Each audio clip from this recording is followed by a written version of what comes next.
On today's episode of the College Lacrosse Show, we talk about the big win for Penn State and Ithaca, Notre Dame's back-to-back loss, chat about some other big games around the country, little FAFO, SICKO, and preview another great upcoming weekend of college lacrosse. Get right into it, episode 6 of the College Lacrosse Show.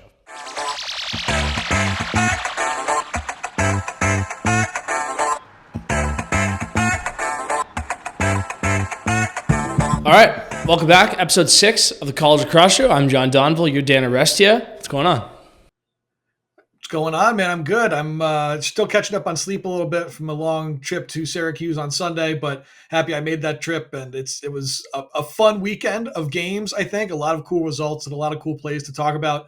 I know we previewed last week. We were like, there's only a couple of games to really note of, but I think we got some awesome results and some really, really good play. Yeah, famous last words there for sure. Some wild endings that we'll talk about, particularly in Ithaca. Let's start in the Dome, though. You went to the don't call it the Carrier Dome, and for the first time, pretty good game. Let's start just kind of off the field. Like, what was the experience like, and what'd you think of the Dome? I thought the Dome was awesome. I wrote about it for USA Lacrosse Magazine, not to get too pitchy for other things while I'm here, but if you want to read about kind of what I talked about, you can go do it there. But, I thought, like, getting to Syracuse and the ride to Syracuse is a bit of a trip. A trip meaning like an interesting experience. Like, I'm about 4 hours and change away where I live. So, and driving there, for me, the ride is like through the Catskills, where you're just driving through the mountains. There's just nothing. And then you start getting a feeling that you're close when it's like you see there's an exit sign for like the Onondaga Nation. You're just like, okay, like I'm where they play lacrosse now. I'm in the lacrosse place now. So like there was that, and then I walked into the Dome like almost 2 hours before game time, and the place was basically already full. Like there was a huge crowd already in there. I went to Club 44 for a little Labatt Blue Light and enjoy some food and see some Q's fans before the game, and I went after the game to a place called Orange Crate Brewing, where I hung out for a little while. Ran into Casey Powell there, which was an adventure and just like super fun. So talked to Casey about the Dome for a while. Ended up going to dinner and getting dinner with Casey Powell after that. That made me get home at 2 a.m. But if Casey Powell says you want to go to dinner, you got to say yes. You can't just say no, I have to go home. You say yes. So it was an adventure, but it was a fun one. I would go back in a heartbeat. I have a friend who has sort of a 6 degrees of separation connection to the North Carolina lacrosse team and wants to go for their game at the Dome at the end of the year. So I may try and latch myself on to that trip in the near future. Nice. Yeah. I've been there as a fan many times, especially when I was a kid growing up. It's basically the middle point between here where the two of us live. It's about 4 hours for me as well. Watched my brother play there a few times, and then was lucky to play there, I guess, 3 times. We played there in the playoffs my first year, got rocked my second year there, and then I played there with the Terps. So one of my favorite places to play. I think it's, a very, very short list of the best venues in the sport, and a really good crowd in there always. But I think, they're fired up again. And I think, Gary's done a great job there of getting Q's faithful excited about the team, and seemed like a really great crowd. And obviously Hopkins always going to draw pretty well. They kept saying one of the greatest rivalries in the sport. I feel like we say that a lot. It's up there. I think Hughes Hopkins is up there. And I would say, I had said this, I was talking to somebody else they asked me how my trip to the Dome was. And I was like, I think if you took somebody there who didn't know anything about lacrosse, or maybe you never even been to a game before, but you took them there to see a game, like even if you were brand new to it, you can just tell like cool shit has happened here. Like this is a place where like, this is a special place for this sport. You can just feel it when you're there. Yeah. Jim Brown's, banner being up there is cool. If you know anything about sports, that's a very cool thing. And, it's an indoor venue, unlike, I guess, really, I can't think of any other team that plays in a venue like that. And the lights are just bright in there. It just feels, I think that what you just said is good. It feels like something special is happening. And I think it's kind of the beauty of the NLL too, with like these indoor venues is, you pack a bunch of people indoors. It feels like something really important is about to go down. So, glad you had a great experience. Let's talk about the game. 13-10 final score. A signature win of sorts for Syracuse, I would argue it's a signature win. Some people might feel differently. I thought Cuse outplayed them pretty big in this game. But I actually want to start on something else. I never do this. I hate talking about this after the game. I thought the reffing was atrocious, and I thought Hopkins got hosed. I thought it was awful. Yeah, it was bad. It was bad. It was funny. I know when IL wrote about the story, I think Kevin Brown had written that there was some like booze happening and stuff like that. And he had said he thought some of it was for like the teams or whatever. There was a lot of booing of the refs, and a lot of it made sense to me. I also do not like to kind of make that the story. I jokingly like tweeted during the game, just like a picture of a referee shirt. And I was like, this is the uniform I drove 4 hours to watch. Because it was becoming a bit of a ref show. There were some things where, you know, sometimes I don't know if this is how it actually went down for that group of officials. I don't know them at all. But I think sometimes when you're doing a game like that, you know, there's 8,600 people there. It is Cuse Hopkins. You want to make sure the game doesn't get nuts, you know, from the opening whistle. You want to make sure that it's communicated we are in control. And I don't know if that leads to making some calls that are a little ticky-tack, but around the face-off, there were some pushes and some holds that I was just like, that just looks like guys just mixing it up. That looks fine to me. Yeah. You know, there was definitely there were calls where I thought Hughes got it bad, and there were calls definitely where I thought Hop got it bad.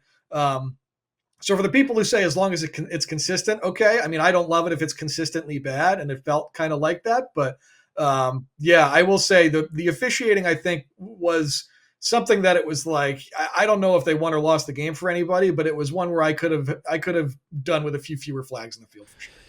Yeah, and we got to get rid of the cross-check call. Like what are we talking about here? And like, you know, I guess I give the refs a sort of a pass on that because clearly they called it. It's still a penalty. And Kark is saying on the broadcast, again, not his fault. He's explaining why it's called a cross-check because so-and-so, whoever hit him, I think it was Dwan, didn't have his hands together. It's like, hands together. We haven't done that for like 30 years. Like, there's not a single defensive coach in the world that teaches their guys hands together.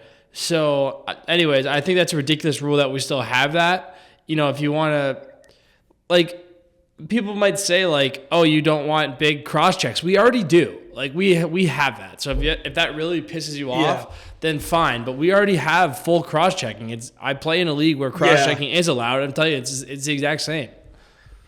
Yeah, I would say there was a call too I think it was on Johnny Mullen. I think they got him for a hold on a face-off where I think Callahan kind of had position in front of him, and Mullen reached around him with one hand on his stick and came down and you know, checked Mullen, but had the hand that was not on his stick on Callahan, like had touched him on the back for a second.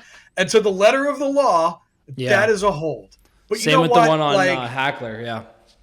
It was like, look, that happens a million times a game. I know. If you want to call it a million times, I guess you can. But that really didn't change the play all that much. You know, it didn't really impact Callahan at all. It didn't really amount to anything. Like, can you whistle that? Fine. If I was in a 7th grade game, would that get flagged? Yeah, and I'd expect it to. But at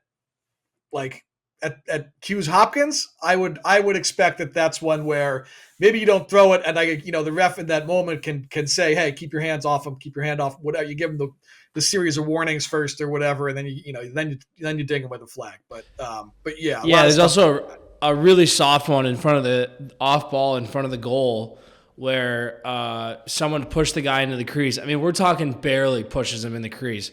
And first of all, that's another stupid rule. If you step in the crease off ball, they shouldn't just blow the play dead. So, like, I actually sort of appreciate that they call that because I hate because it used to happen to me a lot, when you get jacked up into the crease and then you lose the ball. But, I mean, he barely touched him. So, anyways, we don't have to keep going on it, but right. And then there's I think a bad reset call that led to a Cuse goal and then at least one run out. The run outs are tough, but there's one I thought that was a pretty bad call. So good day for Cuse. Missing Finn Thompson, who was in a sling on the sideline. So, not a great sign there.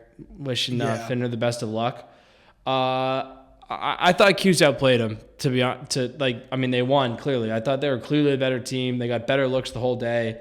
Outshot him by 12. Wasn't a great shooting day. Less than half their shots, they even put him on cage.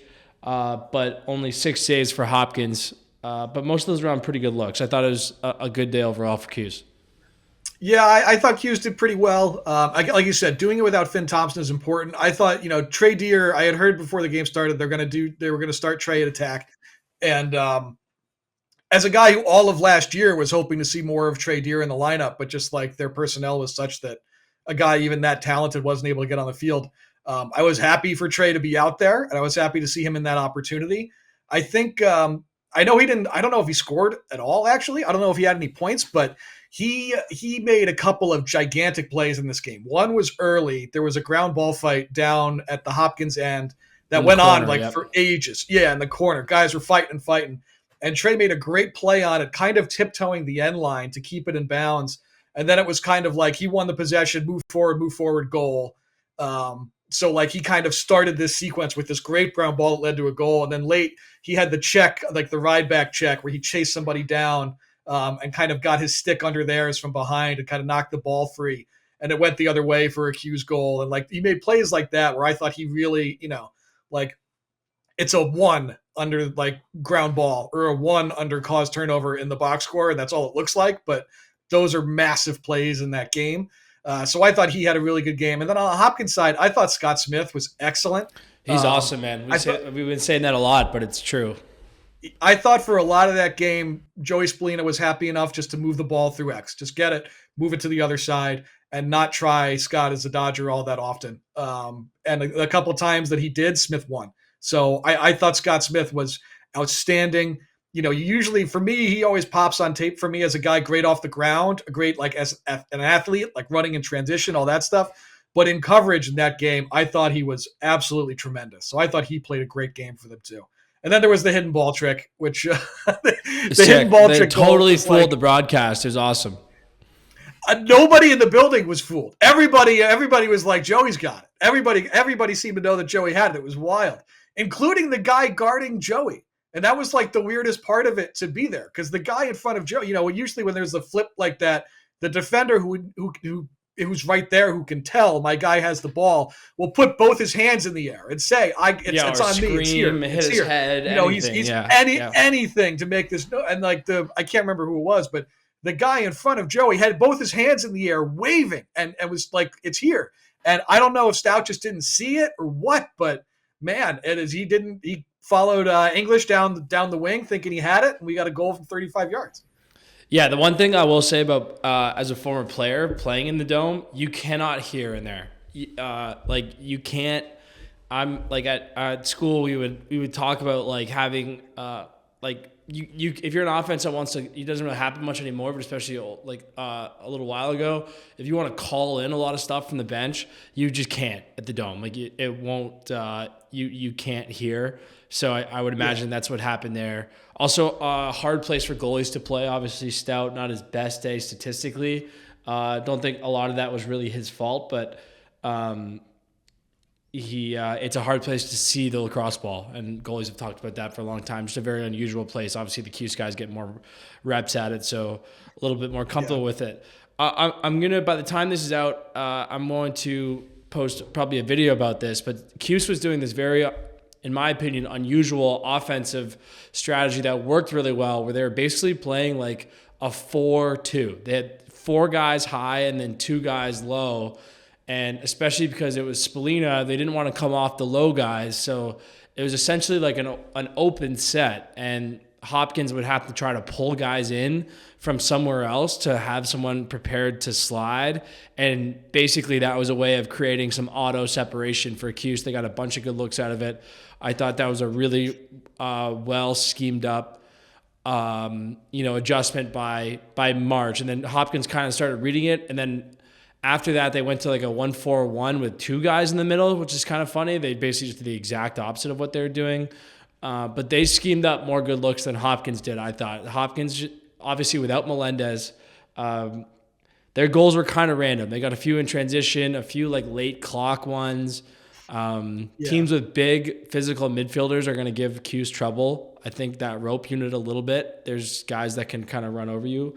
And then my other big note for Hopkins was Charlie Iyer. making his first Yeah. I think first start of the season. I think he started for Melendez against or last week for them. I Right. think he Okay. did. Melendez spit out 2 games in a row. Yeah, Charlie Eiler, I thought, had a great game. Yeah, but they were going to him in the Big Little a lot early, which I loved because we've talked about on this show how they don't have a ton of behind the net presence. They kind of got away from it. I thought that was a pretty good look. I would, especially if it's not going well other places, I would just try to get more going behind the net. But that's kind of ticky-tacky. Cuse a good defense. They got guys that can really guard you.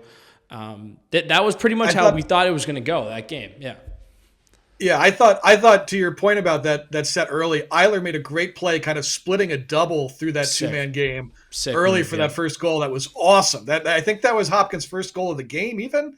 They were down 3-0 and he makes that play and fires everybody up, and it was like that was a huge play for him again in that role that's new as a new starter. I thought that was awesome. And yeah, I thought Pat March, honestly masterclass. Came into that game knowing, look, the Hopkins defense likes to slide aggressively. They don't mind, attacking the ball carrier, attacking the Dodger with an early slide. Let's run a set, or let's put them in a position where doing that is going to create offense, is going to make things happen for us. Just them playing they want to play is going to make offense for us. Let's see if we can make them do that. And I think they got a ton of looks for Hiltz out of that. Hiltz ended up just living on the backside as this Hopkins defense was sliding aggressively against that kind of interesting Syracuse set. And the ball just kind of gets swung to the backside, and Hiltz is like there with a million acres of space and just his guy in front of him. And that's just like, he's going to carve you up. Yeah. Hiltz does this great thing that reminds me a little bit of Teeter, where he has a feel for when there's maybe not a inside guy or a skip pass, and he'll just catch it and rip it to the backside. And the guys aren't necessarily open, but if you do it fast enough, the defense can't adjust, and they got a bunch of looks off that. Hiltz was probably the player of the game for Cuse. I also the last thing I want to say, Cuse has got to find a way to set better picks for Spallina when he's getting guys like Smith. Like, I know he's taken some heat for these big matchups, but Smith is winning the matchup on everybody. You have to find ways to get him off that, and you got to set better picks. Like, there's no doubt about it. Coach Mitchell from Princeton, my Cannons OC, mentioned him many times in the show. He's got this great saying where he says, "Why set bad picks when you can set good picks?" And Cuse's got to set better picks, and they got to get switches because it's tough living against these best defenders. Not a topic of conversation we'll need to do today, but I wrote about how Sean Light was probably the Schmeisser favorite coming into the year. He's not really getting enough chances, and there are some guys having a little bit of success on him. I haven't watched a ton of Penn, but Smith he's got to be right there. Smith has to be right there for me, I think, for sure. Yeah, I think, I still love Sean Light. I try and set some time aside every week to just go, even if I don't see a ton of Notre Dame's game or watch the whole thing, I set aside time to go watch just some Sean Light possessions, just because it's like, it's incredible to watch. Yeah. And I think I've said it before here, but like, if he could declare early for the PLL draft, he's a first round pick. He might even be the first guy taken. Yeah. And he is a guy where it's like in coverage. Yeah. Like I think in coverage, he's excellent. He's great guarding the ball, but he's so good at diagnosing offenses too. And just like, and putting the defense where it needs to be and putting himself in a position where he can take guys away, even the guy he's not guarding. And like, it's like having Garrett Epple and Eddie Glazner in the same person. It's insane how good he is at that stuff. So yeah, I thought, like I said, Scott Smith won the Spallina matchup for sure to me. And I think, like he's a Schmeiser guy for sure. He should be on the medal stand at a minimum. Yeah, I think it's if it was somebody other than Light, Lavelle, or Smith, I think all of us would be shocked. And to clarify my point about Sean Light, he's insanely good. But to win the defensive awards is so much about like TV, social media coverage. You have to have guys have bad days in other parts of the game, like transition and stuff. Like, Spallina still had 4 points in this game, even though Smith was good. So it's just an example of how hard it is. But Switching to, let's talk about that Notre Dame game. They lose their second in a row for the first time in I don't even know how long. Ohio State. I don't even know how to necessarily classify the journey we've been on this show about Ohio State. You put up or shut up time. Then they lose to Utah. So it's like, okay, you can kind of see which side of the put up or shut up they're on. And then they've just been on a heater here. I think 7 in a row or maybe even 8 in a row now. And a really nice win at Arlada, a very difficult place to win. Yeah, I will say my put up or shut up take was about North Carolina, and they are very much putting up as well. Ohio State, though, I was like, I think was a team that before the season started, I had said like they have nice pieces from the portal. Their defense can be excellent. We liked Jack Oldman a lot facing off. I thought their rope unit was one that was like might surprise some people, and then they lost to Utah, and I was like, are they frauds? I don't know. But now here we are. I think the things that we said we liked about them in the preseason honestly are the things that won them this game, right? Jack Oldman went over 50% against Lynch. I don't know if he had any points too, but he was definitely over 50%. They played clean, right? They only failed on a clear once. They put 30 of their shots on goal, which is a really good percentage of their overall shots. I think they took like 40 something, low 40s, mid 40s for shots in total. 44 shots, 30 on goal. Richard Elliott made 20 saves. Yeah. So, I mean, you put 75% on goal. They did not beat themselves. They just didn't. And I think they exposed something that the talk about it started getting a little bit louder against Maryland, but Notre Dame the job is open for the third attackman there. They need somebody who can, make a difference and produce there. It was Brady Picorni to start the season. They kind of shuffled around a couple of guys through the spot against Ohio State. I think they settled on Devin McClain for a while, but they need production out of that spot. And I think for as much as I talked about their depth as an offensive group, particularly in the midfield, it's kind of like I feel like I have to qualify it now and be like, it feels like they have a depth of talent, but it's not translating into a depth of scoring. They're not getting, or they didn't in this game, get enough goals from kind of up and down all that depth in their lineup to come away with a win. And I think some of that is credit to how good Ohio State's defensive midfield is. I think they were a group that, like I said, I was kind of high on early in the season. They didn't get out to the best start, but I think in this game they showed you like, we have the depth and the ability to cover with our shorties we're going to give people a hard time. So I thought, again, Jack Oldman, massive difference in this game to me. Ohio State made the game played at the way they wanted to play it. And the team that can do that in college lacrosse is going to win most of the time. So like a clean game, face-off edge, you shot really well. I thought Ohio State just kind of checked every box they needed to check. I think Myers nailed it post-game. I think he was talking to Inside Lacrosse post-game, was like, we're trying to win in a game like that. You're trying to win 5-minute games. You're just trying to win 5-minute stretch, win the 5-minute stretch, or just try and stack those up together. And, that assessment of him, I think, is accurate because I thought they did that from start to finish. Yeah, I think the point about the defensive midfield is spot on. Blake Island had an exceptional play on basically the crucial last possession from Notre Dame. They call the timeout. They go right away. Probably a decision they obviously would want back. Easy to kind of armchair quarterback that one afterwards. And then Cullen Brown, a guy that I actually got a chance to coach when he was in high school in the summertime.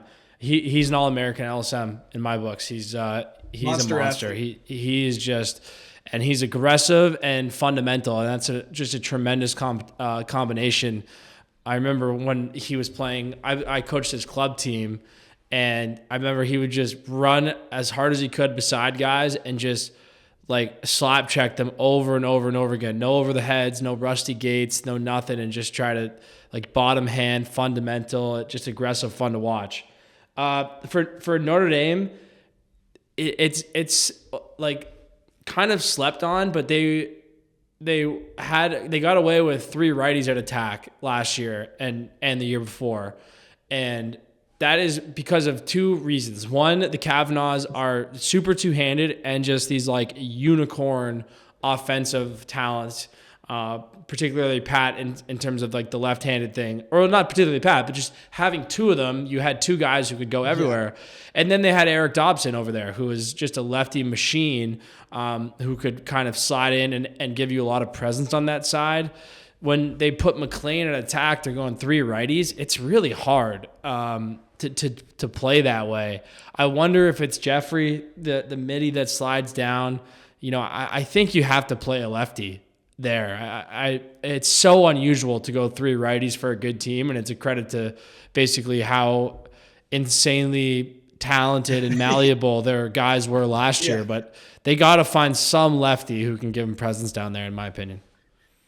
Yeah, I would agree. Playing with the righties is hard. Somebody's playing and taking shots at net that just don't look comfortable and don't look like have a good opportunity to go in.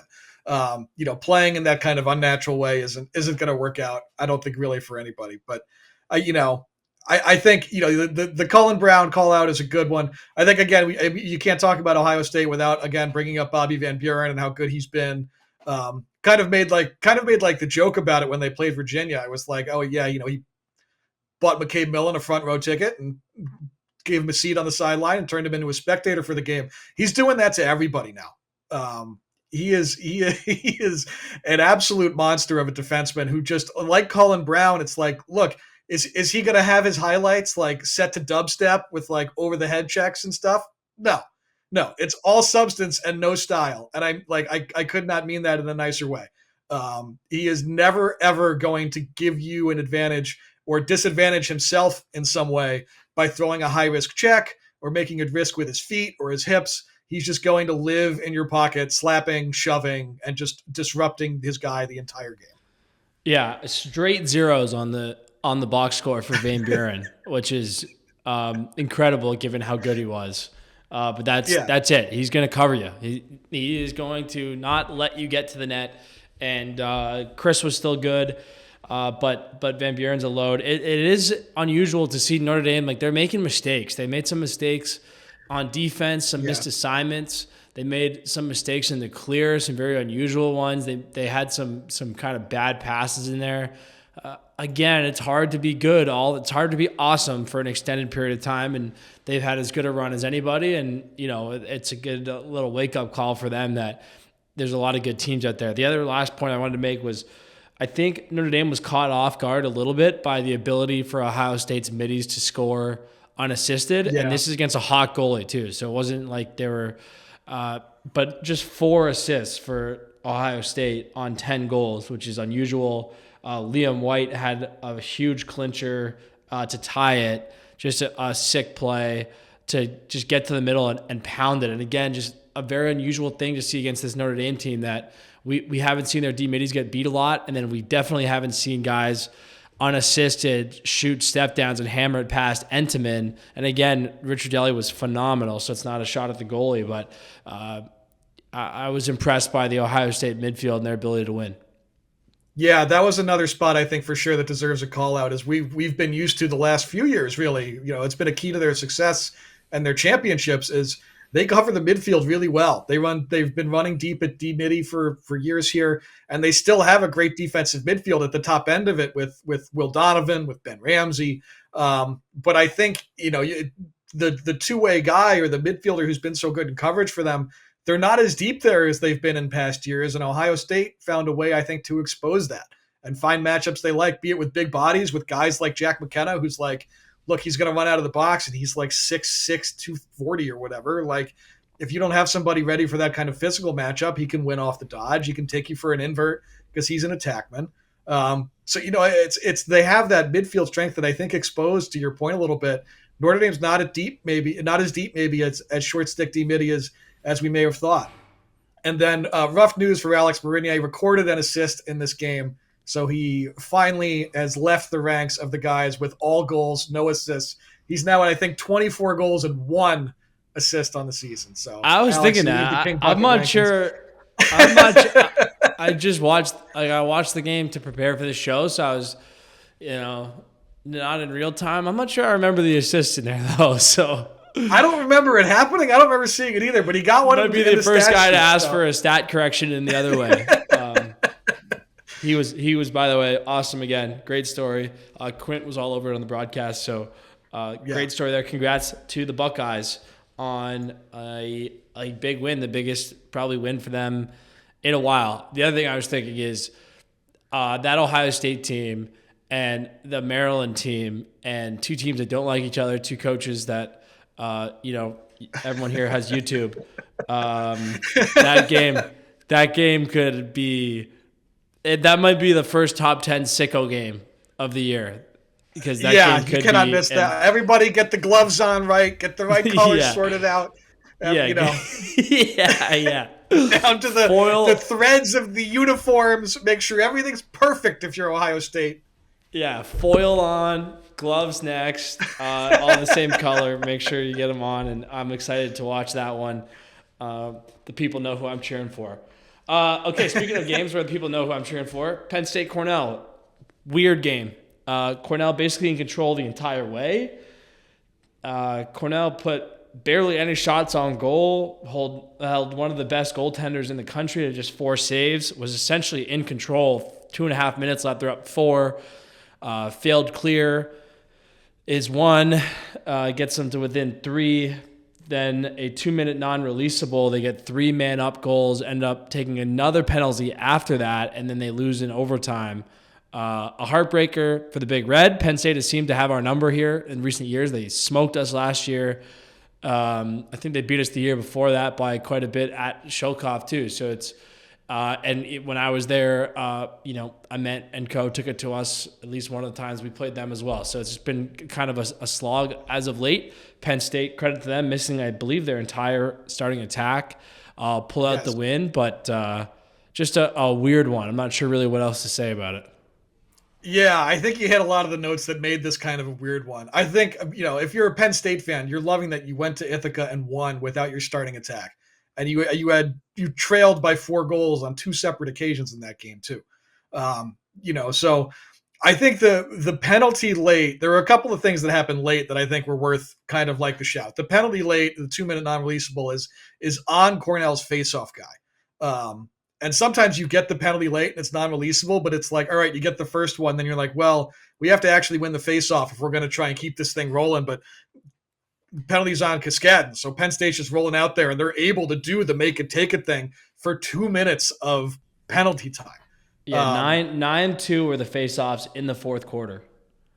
Yeah, so that happens and that's insane. I think there was another play that I wanted to call out because I think Kevin Parnham from Penn State is having himself a monster year. I had mentioned him, I think, talked about him a little bit last week, but watching him play against Yale, I thought he won the Chris Lyons matchup handily. I think he wins at goal line extended and handles guys very well.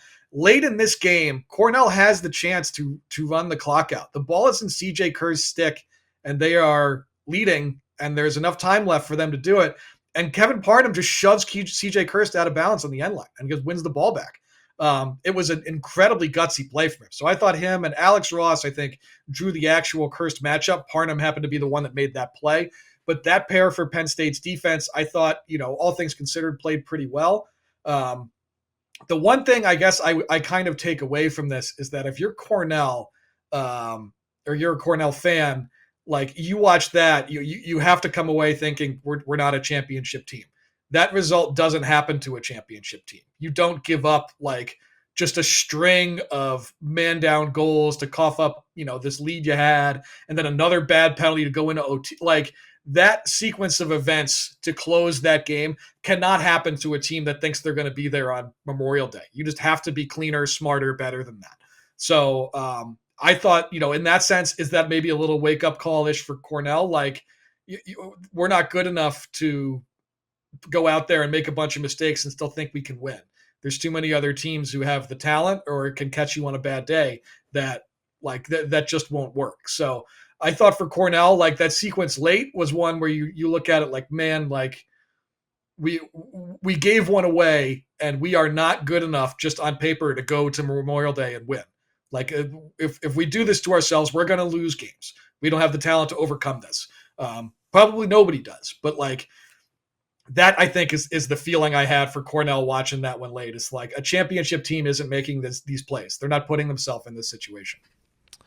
Yeah, well, as a Cornell fan, I think we are a championship team, and I cannot wait to send that to Tough Old talk. Takes. I know. Tough talk. I I'm cannot sorry. wait to send that to Old Takes Exposed when we I are know. there on Memorial Day. I'll do that with glee. This will be Yeah, the moment. a tough the one. documentary where the music changes.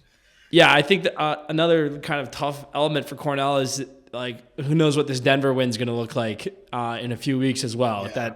That group going in the wrong direction. Now it's hard for scheduling, right? The Richmond win RPI wise is probably going to look a lot better than you probably would have guessed to start the year. But I've Cornell's got a fun RPI game for you. I started doing this. I thought about ambushing you with this today. Speaking of Denver and things going in the wrong direction, who do you think has a better RPI right now, Denver or VMI? It's gotta be still Denver. There's no way VMI's RPI is that. VMI is 43. Denver is 44. 44. Goodness. I tell you, the scars for Cornell fans. Who has a better RPI game right now is a lot of fun. It's a lot of fun. The scars for Cornell fans and for Cornell former players in terms of tournament snubs run deep. So this Princeton game on Saturday, which we'll talk a little bit about later, is big. You don't want to start to leave it to this at-large stuff, and Princeton's going to be so good that win probably goes a long, long way towards starting to lock up an at-large spot. But they still have a lot of the best teams on their schedule remaining. Cuse is still out there. The Ivy League looks really good. Harvard's going to be a high RPI game. Princeton's obviously a very high RPI game. Princeton is currently 1 in the RPI. Right, so that would be big.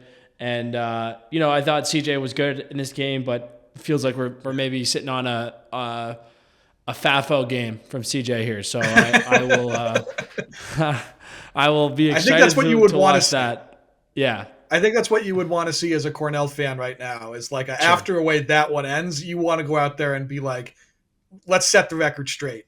Like look right at me, Cornell, and be like, you are very wrong for what you said on the College Lacrosse Show. That's what you want to see.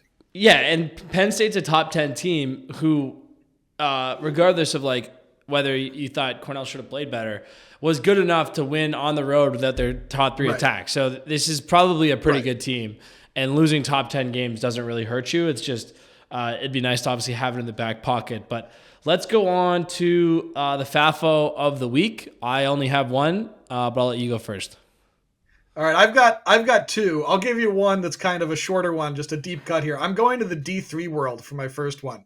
I'm going to Xander Fry from Bates. So I don't know if you saw this clip making the rounds, but Bates is playing Williams. Xander scores the goal late that sends the game to overtime. And then on extra man in overtime, he steps into one from like 14 yards away and drills a corner and wins the game and then does a backflip to celebrate. I did see that. Sick. That is a FAFO celebration and a hell of a way to win a game. So Xander is my first one. Did you see, by the way, I think it was the Minnesota State Hockey Championship. A kid did a selfie stick, celly. So he scored, and then as he skated to the other end, he put the glove on the end of his stick and like held it out, and the boys all like posed. I was like, wow, that is. I mean, that's a good one. I play in the National Lacrosse League. That's a good way to get your nose broken. So I will never do that, but I appreciate it. Okay, not really speaking of, my FAFO is Nick Rudy.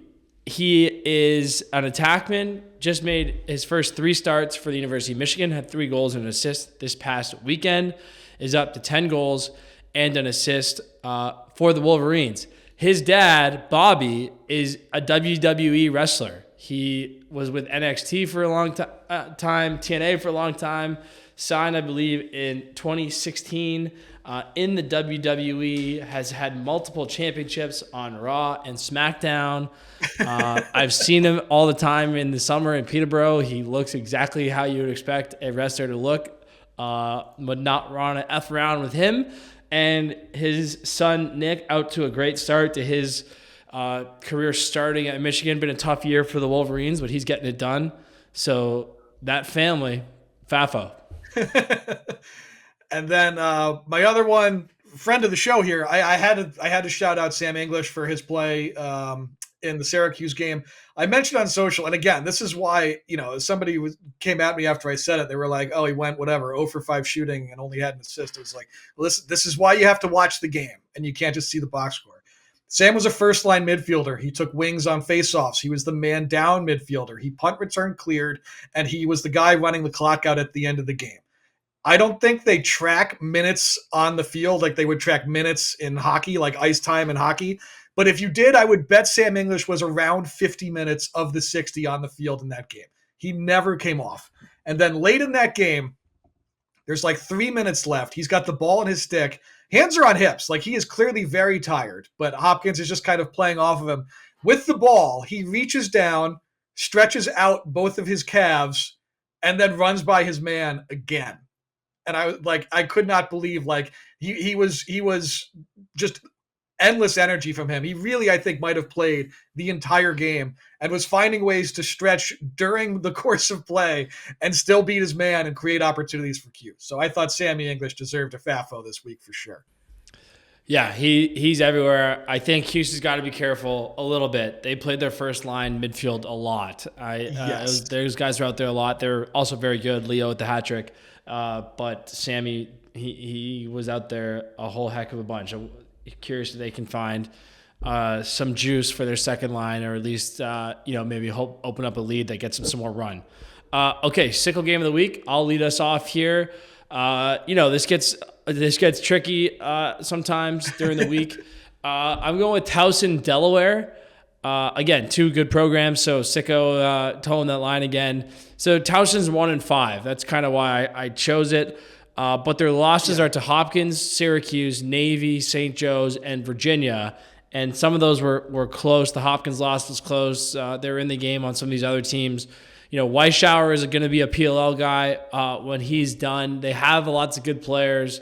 They're obviously their path is going to be through the conference, but they're kind of done with the real heavy hitters in their lineup. They have Delaware, Stony Brook, Drexel, Monmouth, Loyola in a down year, Hampton, Fairfield, and Hofstra.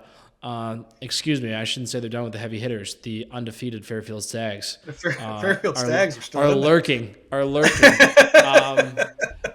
if there's a time for this team to go on a run, they'll do it. And if you think Coach Nadelin is not prepared to build the chip on his team's shoulder and kind of fuel that underdog mentality, you haven't been paying attention. So curious if they can go on a run. And Delaware coming off a tough one at Maryland, obviously looking to stay hot as well. Yeah, I think that's a good one because I think before the year started, those are the two teams people would have said in the CAA it's going to be one of these two. And now it looks like it's going to be, Fairfield is probably going to be everybody's favorite in the CAA with those two kind of battling for second. So definitely a good one there. Mine, I got Villanova and St. Joe's. So Villanova has hit double-digit goals once this year when they put up 13 against that very stingy Yale defense. They put up 13 in that game. Their biggest total of goals since then has been when they put up 9 against Drexel. They just they cannot score. And I'll say it, they honestly they aren't great this year. It happens. Sometimes years happen where you just need a rebuild. You got to get the new blood in, and teams have down years. Whatever. St. Joe's has given up, I think, 8 goals a game right now. They gave up 11 to Duke. They can play some defense.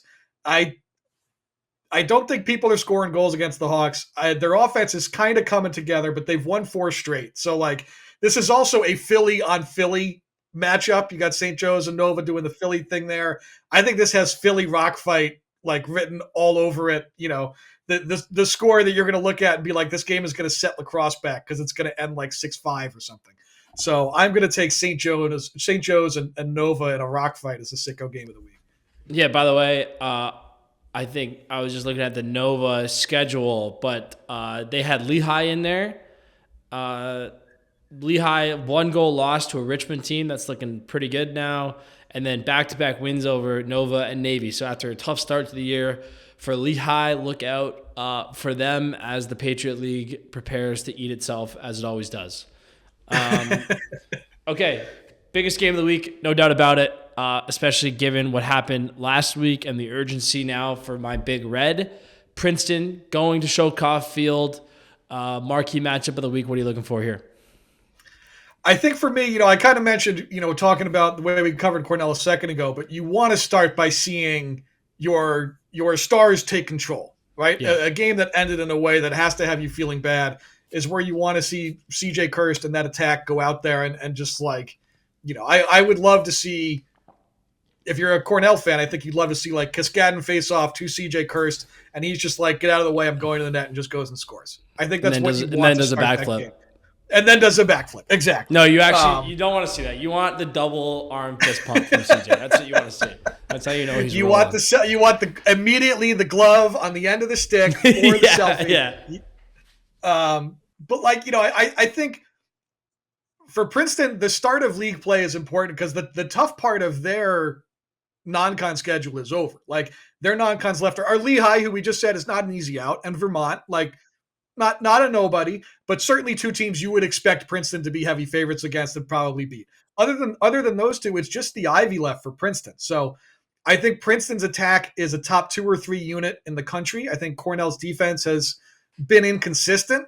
They have games where like they played against Denver that I thought were excellent, and then maybe that isn't as good as we thought it was. They played a little bit worse against Richmond. I didn't think they were horrible against Penn State, but it was, we said, Penn State's without their starting attack. So this is going to be, I think, their toughest unit-on-unit matchup so far. I think if you're trying to, be smart about it, you just can't be out there creating offense for Princeton. We talk about it sometimes where like poor defense or poor slides.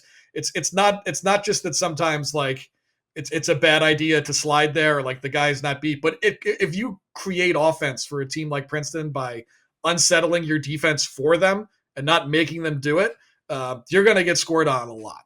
So I think like that would be recipe for disaster. But I think this game also has shootout potential. I kind of just said like totally Princeton's top 2 or 3 attack in the country. Like so is Cornell. They might just be the 2 best attacks in the country. So and Princeton's defense, I think you maybe still have some questions about. I think we like Mulshine. I think we like Michael Bath. I think Jackson Green has come on really well. Ryan Croddick has had some great games, but like, can you jump on Croddick early and rattle him and try and just, try and get to a place where you're comfortable and they're playing from behind and, or do you want to try and change tempo and say, let's just play a track meet. Let's just say we're both out here to score a ton of goals. Let's just let the chips fall where they may and play. I think as a fan, I would love to see that happen.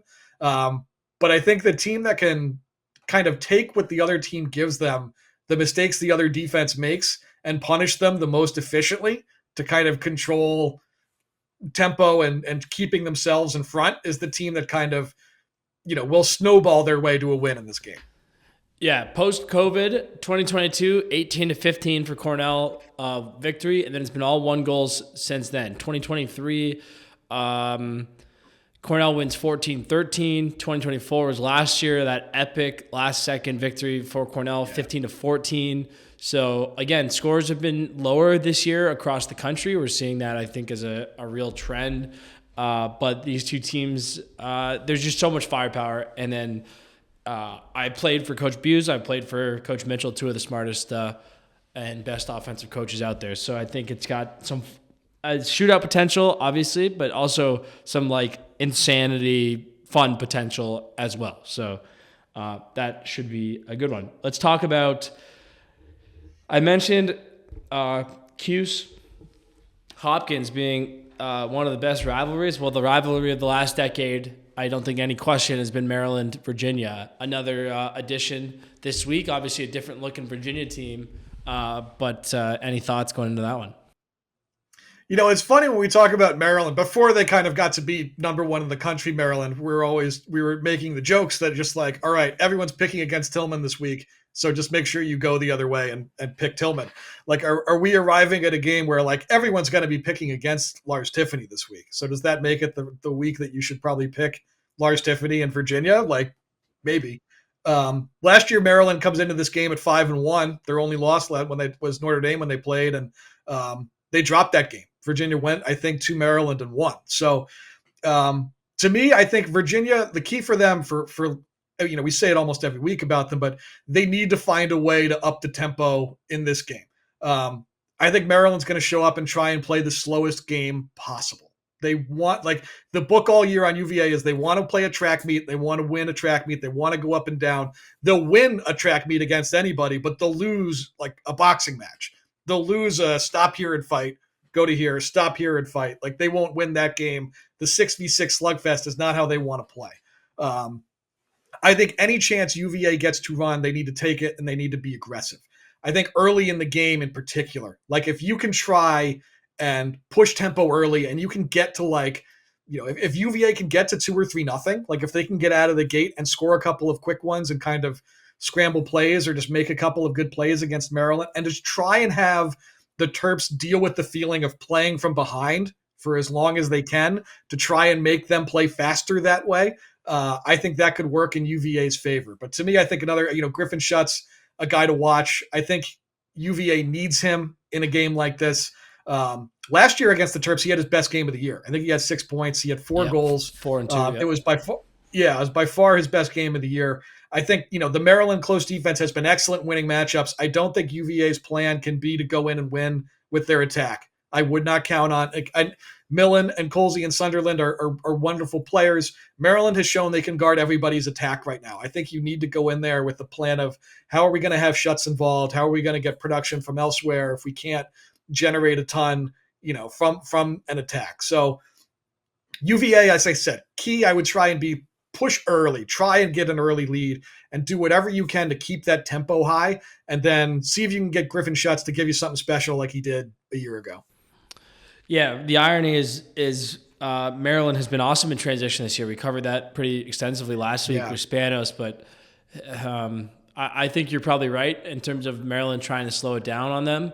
But they are kind of equipped this year to run and gun. And, Ware is obviously a weapon, but the guys on Maryland offensively can do it too. So interesting to see that one.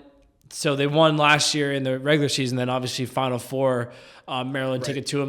They kind of what I said about Spallina, Schaller has been really good this year. You got to find ways to get McCabe away from him. It's not a saying he can't beat him, but if he can more reliably beat other guys, then power to it. It's, one thing I really respected in college about Michael Sowers is he wanted picks to get switches. He could beat all the polls anyways, but he knew it was easier for everybody if he could get a shorty, beat them by even more, and then the passes are wide open. And I think that you still see some teams out there where it's almost like I don't want to use it or whatever. I think the more these attackmen around the country can get these defenders off of them, the better. So I think that should be a focus for Virginia. Curious if there's some wrinkles coming there. Lars is a forward thinker. They ran McCabe out of the box at times last year. I wonder if that's an option, and still looking for kind of the formula, but some better play of late for the Cavs. The last one is, I think, Duke Richmond is really the last good game, unless I'm missing one. I don't have a ton on these teams. Duke, we haven't really seen them play a ton of big games yet. We saw the Princeton game, obviously a good win for Princeton down there, but kind of an unusual Duke team. Again, we're not really sure who the stars are. Maliver, Johnson, McAdory obviously are their best guys, but I'm not sure we've kind of seen the final version of this group yet. Yeah, with Duke, I think, look, you see the record and they're sitting at 6-1, but their games are all like these close games that could have, gone either way. Like St. Joe's was beating Duke late. St. Joe's could have won that game. If Michigan decides to slide to Andrew McAdory on any of his last 3 goals, Michigan might actually be, have the win in that game. They also have a 1-goal loss to Princeton. They play these games where everybody's they're playing them close. 5-goal win over Jacksonville is probably not the margin we expected in that game. I think, like you said, it's, Maliver, I think, had a great week last week. Duke's defense has been very good. I think Duke's strength to me still lives in their defensive midfield. I think the group of Matt Christmas, who's become a goal scoring monster, but Aiden McGuire and Jack Gray are the best. It's the best short stick D mid pair in the country. And I don't even know if it's really all that particularly close. I think they're that good. So I think they can win games on the strength of just those two guys. For Richmond, like we've seen it now that Aiden O'Neill is a star. He's taken over that role and run with it and been really good. And then Zach Vigil, I think in net can steal games because he's going to test your shooter's ability to kind of deceive him or move him. If you just shoot like a straight overhand shot and you can tell where it's going to be going and there's no deception to it, he's saving it. You have to deceive him in some way. So I think he can be kind of a difference maker in that one. But it's an interesting game. Duke's got to play a game first because I think they're playing. We're sitting here recording this, but they have Providence first tonight. Yep. Yeah, they have Providence first. So Richmond will get kind of Duke on short rest and. Or with more time to prepare, and they'll get to see a look at whatever Duke runs tonight and kind of get comfortable with it. But I think Richmond's close defense, which you shouted out before, is very good, and that positions them well. And then it just becomes a matter of like, where is Duke going to put Andrew McAdory? He can run out of the box and beat you from there. He can take you to an invert. Like he can go from anywhere.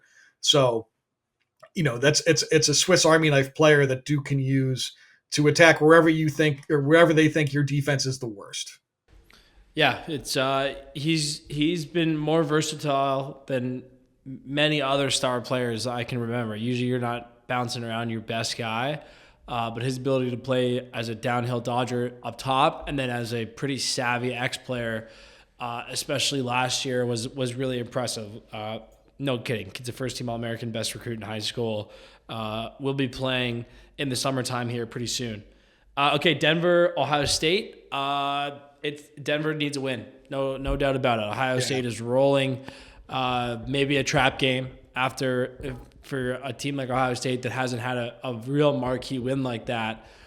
For maybe a trap game coming off that, but the Pios need one badly. And, desperate teams, tend to be tough out. So expect that one to be a rock fight. Two teams, again, that are better on defense, I think, than offense, and that could be a slugfest as well.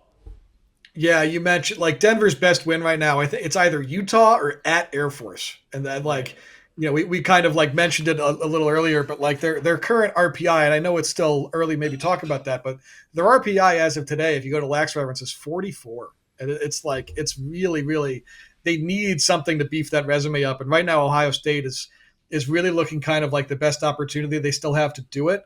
I think their only remaining non-con games are Ohio State and Duke.